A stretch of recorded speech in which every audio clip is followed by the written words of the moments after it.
Patriarcas e Profetas. Capítulo 51. O cuidado de Deus para com os pobres. A fim de promover a reunião do povo para serviço religioso, bem como para se fazerem provisões aos pobres, exigia-se um segundo dízimo de todo o lucro. Com relação ao primeiro dízimo, declarou o Senhor: Aos filhos de Levi tenho dado todos os dízimos em Israel. Números capítulo 18, verso 21. Mas em relação ao segundo, ele ordenou: Perante o Senhor teu Deus, no lugar que escolher para ali fazer habitar o seu nome, comereis os dízimos do teu grão, do teu mosto e do teu azeite, e os primogênitos das tuas vacas e das tuas ovelhas, para que aprendas a temer ao Senhor teu Deus todos os dias. Deuteronômio capítulo 14, verso 23 e 29, e capítulo 16, versos 11 a 14. Este dízimo, ou seu equivalente em dinheiro, deviam por 2 anos trazer ao lugar em que estava estabelecido o santuário. Depois de apresentarem uma oferta de agradecimento a Deus e uma especificada porção ao sacerdote, os ofertantes deviam fazer uso do que restava para uma festa religiosa, da qual deviam participar os levitas, os estrangeiros, os órfãos e as viúvas.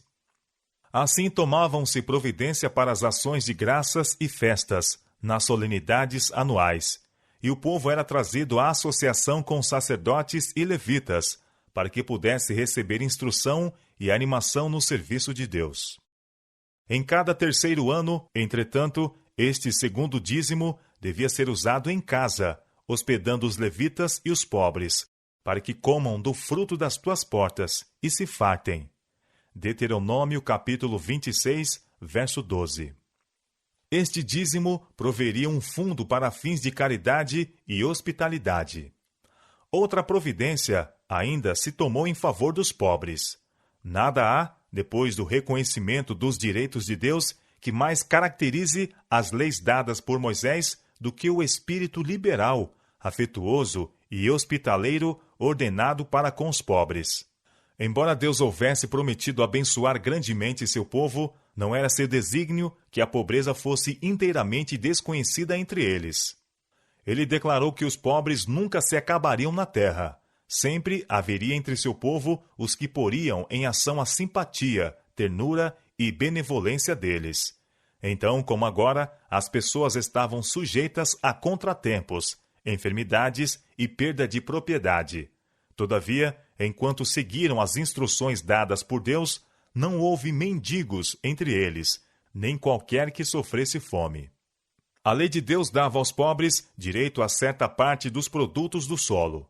Estando com fome, tinha um homem liberdade de ir ao campo de seu vizinho, ou ao pomar ou à vinha, e comer do grão ou do fruto, para matar a fome. Foi de acordo com esta permissão que os discípulos de Jesus, ao passarem um dia de sábado por um campo de trigo, arrancaram espigas e comeram do grão. Toda a respiga dos campos, pomares e vinhas pertencia aos pobres. Quando no teu campo cegares a tua cega, disse Moisés, e esqueceres um molho no campo, não tornarás a tomá-lo. Quando sacudires a tua oliveira, não tornarás atrás de ti a sacudir os ramos. Quando vindimares a tua vinha, não tornarás atrás de ti a rebuscá-la. Para o estrangeiro, para o órfão e para a viúva será. E lembrar-te-á de que foste servo na terra do Egito. Deuteronômio capítulo 24, versos 19 a 22. E Levítico capítulo 19, verso 9 e 10. Eram tomadas providências especiais em favor dos pobres. O ano sabático, como era o mesmo chamado, começava no fim da ceifa. Na ocasião da sementeira, que se seguia à colheita, o povo não devia semear, não deviam podar a vinha na primavera, e não deviam estar na expectativa, quer de ceifa, quer de vindima. Daquilo que a terra produzisse espontaneamente, podiam comer enquanto novo, mas não deviam armazenar qualquer porção do mesmo em seus depósitos. A produção deste ano devia estar franqueada ao estrangeiro, ao órfão e à viúva, e mesmo aos animais do campo. Mas se a terra produzia comumente apenas o bastante para suprir as necessidades do povo, como deveriam subsistir durante o ano em que se não recolhia messe alguma? Para tal fim, a promessa de Deus oferecia amplas provisões. Mandarei minha bênção sobre vós no 6º ano, disse ele, para que dê fruto por 3 anos. E no 8º ano semeareis e comereis da colheita velha, até o ano 9º. Até que venha sua novidade, comereis a velha. Levítico capítulo 25, versos 21 e 22. A observância do ano sabático devia ser um benefício tanto para a terra como para o povo. O solo, ficando sem ser cultivado durante 1 ano, produzia mais abundantemente depois. O povo estava livre dos trabalhos apertados do campo, e conquanto houvesse vários ramos de trabalhos que podiam ser efetuados, durante este tempo, todos gozavam de maior lazer, o qual oferecia oportunidade para a restauração de suas capacidades físicas para os esforços dos anos seguintes. Tinham mais tempo para meditação e oração, para se familiarizarem com os ensinos e mandados do Senhor e para a instrução de sua casa. No ano sabático, os escravos hebreus deviam ser postos em liberdade e não deviam ser despedidos de mãos vazias. A instrução do Senhor foi: quando despedires de ti forro, não despedirás vazio. Liberalmente o fornecerás do teu rebanho, e da tua eira, e do teu lagar. Daquilo com que o Senhor teu Deus te tiver abençoado, lhe darás. Deuteronômio capítulo 15, versos 13 e 14. O salário do trabalhador devia ser pago prontamente. Não oprimirás o jornaleiro pobre e necessitado de teus irmãos, ou de teus estrangeiros, que estão na tua terra. No seu dia lhe darás o seu jornal, e o sol não se porá sobre isso, porquanto pobre é, e sua alma se atém a isso. Deuteronômio capítulo 24, versos 14 e 15. Instruções especiais também foram dadas concernentes ao tratamento para com os que fugiam do serviço. Não entregarás ao seu senhor o servo que se acolher a ti de seu senhor. Contigo ficará no meio de ti, no lugar que escolher em alguma das tuas portas, onde lhe estiver bem, não o oprimirás. Deuteronômio capítulo 23, versos 15 e 16. Para os pobres, o 7º ano era um ano de livramento de dívidas. Ordenava-se aos hebreus em todo o tempo auxiliar seus irmãos necessitados, emprestando-lhes dinheiro sem juro. Tomar usura de um pobre era expressamente proibido. Quando teu irmão empobrecer e as suas forças decaírem, então sustentá-lo-ás, como estrangeiro e peregrino, para que viva contigo. Não tomarás dele usura nem ganho, mas do teu Deus terás temor, para que teu irmão viva contigo. Não lhe darás teu dinheiro com usura, nem darás o teu manjar por interesse. Levítico capítulo 25, versos 35 a 37. Se a dívida ficava sem ser paga, até o ano da remissão, o próprio capital não podia ser recuperado. Expressamente advertia-se ao povo contra o privar os seus irmãos da necessária assistência, por causa disto. Quando entre ti houver algum pobre de teus irmãos, não endurecerás o teu coração, nem fecharás a tua mão a teu irmão que for pobre. Guarda-te que não haja vil pensamento no teu coração, dizendo: vai se aproximando o 7º ano, o ano da remissão, e que o teu olho seja maligno para com teu irmão pobre, e não lhe des nada, e que ele clame contra ti ao Senhor, e que haja em ti pecado. Nunca cessará o pobre do meio da terra, pelo que te ordeno, dizendo: livremente abrirás a tua mão para o teu irmão, para o teu necessitado, e para o teu pobre na tua terra. Livremente emprestarás o que lhe falta, quanto baste para a sua necessidade. Deuteronômio capítulo 15, versos 7 a 9 e versos 11 e 8. Ninguém devia temer que sua liberalidade o levasse à necessidade. Da obediência aos mandamentos de Deus resultaria certamente prosperidade. Emprestarás a muitas nações, disse ele, mas não tomarás empréstimos, e dominarás sobre muitas nações, mas elas não dominarão sobre ti. Deuteronômio capítulo 15, verso 6. Depois de 7 semanas de anos, 7 vezes 7 anos, vinha o grande ano da remissão, o jubileu.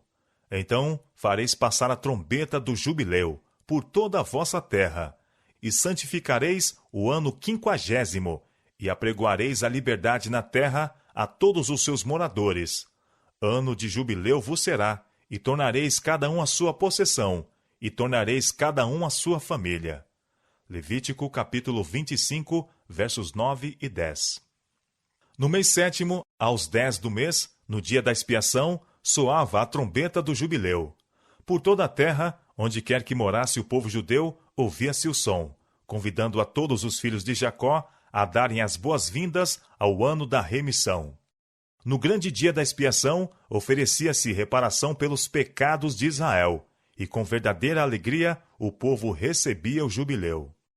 Como no ano sabático, não se devia semear nem colher, e tudo que a terra produzisse devia ser considerado como propriedade lícita dos pobres. Certas classes de escravos hebreus, todos os que não recebiam liberdade no ano sabático, ficavam agora livres. Mas aquilo que especialmente distinguia o ano do jubileu era a reversão de toda a propriedade territorial à família do possuidor original. Por determinação especial de Deus, a terra fora dividida por sorte. Depois que a divisão fora feita, ninguém tinha a liberdade de negociar sua terra. Tampouco devia vendê-la, a menos que a pobreza o compelisse a tal. Quando quer que ele ou qualquer de seus parentes desejasse resgatá-la, o comprador não devia recusar-se a vendê-la, e, não sendo vendida, reverteria ao seu primeiro possuidor ou seus herdeiros, no ano do jubileu. O Senhor declarou a Israel: a terra não se venderá em perpetuidade, porque a terra é minha, pois vós sois estrangeiros e peregrinos comigo. Levítico capítulo 25, verso 23. O povo devia ser impressionado com o fato de que era a terra de Deus que se lhes permitia possuir por algum tempo, de que ele era o legítimo possuidor, o proprietário original, e de que desejava se tivesse consideração especial pelos pobres e infelizes. A mente de todos devia ser impressionada com o fato de que os pobres têm tanto direito a um lugar no mundo de Deus como o têm os mais ricos. Tais foram as disposições tomadas por nosso misericordioso Criador a fim de minorar o sofrimento, trazer algum raio de esperança, lampejar uma réstia de luz na vida dos que são destituídos de bens e se acham angustiados. O Senhor queria pôr obstáculo ao amor desordenado à propriedade e ao poderio. Grandes males resultariam da acumulação contínua da riqueza por uma classe, e da pobreza e degradação por outra. Sem alguma restrição, o poderio dos ricos se tornaria um monopólio, e os pobres, se bem que sob todos os respeitos, perfeitamente tão dignos à vista de Deus, seriam considerados e tratados como inferiores aos seus irmãos mais prósperos. A consciência desta opressão despertaria as paixões das classes mais pobres. Haveria um sentimento de aflição e desespero que teria como tendência desmoralizar a sociedade e abrir as portas aos crimes de toda a espécie. Os estatutos que Deus estabelecera destinava-se a promover a igualdade social. As disposições do ano sabático e do jubileu, em grande medida, poriam em ordem aquilo que no intervalo anterior havia ido mal na economia social e política da nação. Aqueles estatutos destinavam-se a abençoar os ricos não menos que os pobres. Restringiriam-se à avareza e à disposição para a exaltação própria, e cultivariam um espírito nobre e de beneficência. E alimentando a boa vontade e a confiança entre todas as classes, promoveriam a ordem social, a estabilidade do governo.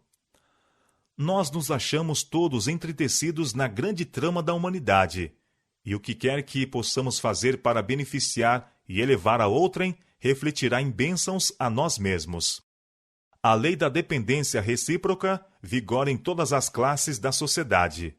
Os pobres não dependem dos ricos mais do que estes dependem daqueles. Enquanto uma classe pede participação nas bênçãos que Deus conferiu aos seus vizinhos mais ricos, a outra necessita do serviço fiel e da força do cérebro, ossos e músculos, coisas que são o capital do pobre. Grandes bênçãos foram prometidas a Israel sob condição de obediência às instruções do Senhor. Eu vos darei as vossas chuvas a seu tempo, declarou ele, e a terra dará a sua novidade, e a árvore do campo dará o seu fruto, e a debulha se vos chegará a vindima, e a vindima se chegará à sementeira, e comereis o vosso pão a fartar, e habitareis seguros na vossa terra. Também darei paz na terra, e dormireis seguros, e não haverá quem vos espante, e te farei cessar os animais nocivos da terra, pela vossa terra não passará espada. Andarei no meio de vós, e eu vos serei por Deus, e vós me sereis por povo.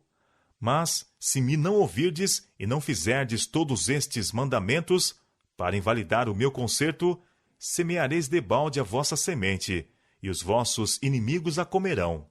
E porei a minha face contra vós, e sereis feridos diante de vossos inimigos. E os que vos aborrecem, de vós se assenhorearão, e fugireis, sem ninguém vos perseguir. Levítico, capítulo 26, versos 4 a 17. Muitos há que insistem com grande entusiasmo que todos os homens deviam ter participação igual nas bênçãos temporais de Deus. Mas isto não foi o propósito do Criador. A diversidade de condições é um dos meios pelos quais é desígnio de Deus provar e desenvolver o caráter. Contudo, é seu intuito que aqueles que têm posses terrestres se considerem simplesmente como mordomos de seus bens, estando-lhes confiados os meios a serem empregados para o benefício dos sofredores e necessitados. Cristo disse que teremos os pobres sempre conosco, e ele une o seu interesse com o de seu povo sofredor. O coração de nosso Redentor compadece-se dos mais pobres e humildes de seus filhos terrestres. Ele nos diz que são seus representantes na terra, pô-los entre nós para despertar em nosso coração o amor que ele sente pelos que sofrem e são oprimidos. A piedade e a benevolência a eles mostradas são aceitas por Cristo, como se o fossem para com ele mesmo. Um ato de crueldade ou negligência para com eles é considerado como se fosse praticado a ele. Se a lei dada por Deus para o benefício dos pobres houvesse continuado a ser executada, quão diferente seria a condição presente do mundo, moralmente, espiritualmente e temporalmente. O egoísmo e a importância atribuída a si próprio não se manifestariam como hoje. Cada qual alimentaria uma consideração benévola pela felicidade e bem-estar de outros, e não existiria tão extensa falta do necessário como se vê hoje em muitas terras. Os princípios que Deus ordenou impediriam os terríveis males que em todos os séculos têm resultado da opressão do rico ao pobre, e da suspeita e ódio do pobre para com o rico. Ao mesmo tempo em que poderiam impedir a acumulação de grandes riquezas e a satisfação do luxo ilimitado, impediriam a consequente ignorância e a degradação de dezenas de milhares, cuja servidão mal paga é exigida para acumular essas fortunas colossais. Trariam uma solução pacífica àqueles problemas que hoje ameaçam encher o mundo de anarquia e morticínio.